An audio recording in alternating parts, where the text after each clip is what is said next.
ಸಂಪುಟ ಸಭೆಗೂ ಮುನ್ನ ಸಹೋದ್ಯೋಗಿಗಳ ಜೊತೆ ಚರ್ಚೆ ಮಾಡ್ತೀವಿ ಅಂತಿದ್ದಾರೆ ಸಚಿವ ಈಶ್ವರ್ ಖಂಡ್ರೆ.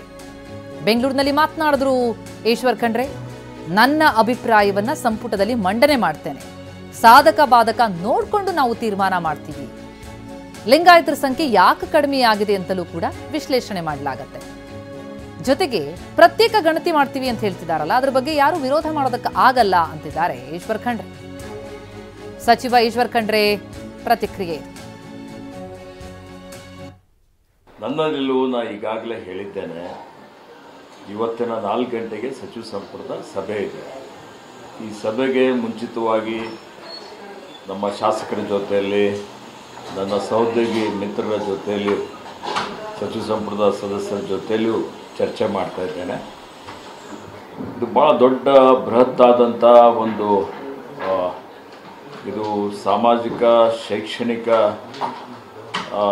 ಸಾಮಾಜಿಕ ಮತ್ತು ಇದೇನು ಅಧ್ಯಯನ ಇದೆ,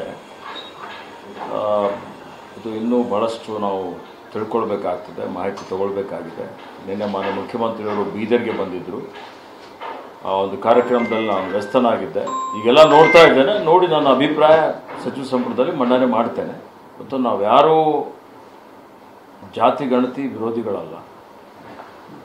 ಮತ್ತು ಇವತ್ತು ಯಾವುದೇ ರೀತಿಯಲ್ಲಿ ನಮ್ಮ ಸಮುದಾಯದ ಇವತ್ತೇನು ಅವರಿಗೆ ಸಾಮಾಜಿಕ ನ್ಯಾಯ ಅವರಿಗೆ ಕೊಡಿಸುವಂಥದ್ದು. ಯಾಕೆಂದರೆ ಸಾಮಾಜಿಕ ನ್ಯಾಯ ಯಾವುದೇ ಒಂದು ವ್ಯಕ್ತಿ, ಒಂದು ಜಾತಿ, ಒಂದು ಪ್ರಾಂತಕ್ಕೆ ಸೀಮಿತವಾದಂಥದ್ದಲ್ಲ.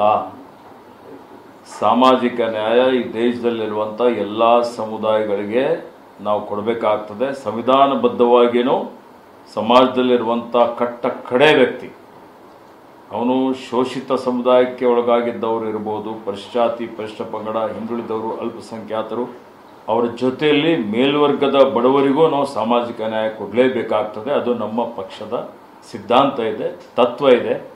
ಆ ಆಧಾರದ ಮೇಲೆ ನಮ್ಮ ಸರ್ಕಾರ ಈ ವರದಿ ಬಗ್ಗೆ ಏನು ಮಾಡಬೇಕು ಅನ್ನೋಂಥದ್ದು ಸಾಧಕ ಬಾಧಕಗಳನ್ನು ನೋಡಿಕೊಂಡು ಅಂತಿಮವಾದಂಥ ಒಂದು ತೀರ್ಮಾನವನ್ನು ಮಾಡುತ್ತೇವೆ. ಹೌದು, ಅಂಕಿಅಂಶ ಕಡಿಮೆ ಆಗಿದೆ. ಇವತ್ತು 1990ರಲ್ಲಿ ಏನು ಚಿನ್ನಪ್ಪರೆಡ್ಡಿ ಆಯೋಗದ ವರದಿ ಇತ್ತು, ಅದರ ಪ್ರಕಾರ ಲಿಂಗಾಯತರ, ವೀರಶೈವರ ಜನಸಂಖ್ಯೆ 16.94% ಇದೆ ಅಂತ ಇತ್ತು. ಈಗ 11% ಇದೆ. ಇದು ಯಾಕೆ ಕಡಿಮೆ ಆಗಿದೆ ಅಂತ ಹೇಳಿ ಅದ್ರ ಬಗ್ಗೆ ವಿಶ್ಲೇಷಣೆ ಆಗಬೇಕು. ಅದ್ರ ಬಗ್ಗೆ ಮಾಹಿತಿ ತಿಳ್ಕೊಳ್ಬೇಕಾಗ್ತದೆ. ಲಿಂಗಾಯತ ವೀರಶೈವ ಮಹಾಸಭೆಯಲ್ಲಿ ಚರ್ಚೆ ನಡೀತಾ ಇದೆ. ನಾನು ಒಂದು ಸಲ ಹೇಳಿದ್ದೆ, ಅದ್ರ ಬಗ್ಗೆ ಮಹಾಸಭೆ ತೀರ್ಮಾನ ಮಾಡ್ತದೆ. ಸಮುದಾಯದವರು ತಮ್ಮ ನಿಲುವನ್ನು, ತಮ್ಮ ಒಂದು ಅಭಿಪ್ರಾಯವನ್ನು, ತೀರ್ಮಾನವನ್ನು ಮಾಡ್ತಾರೆ.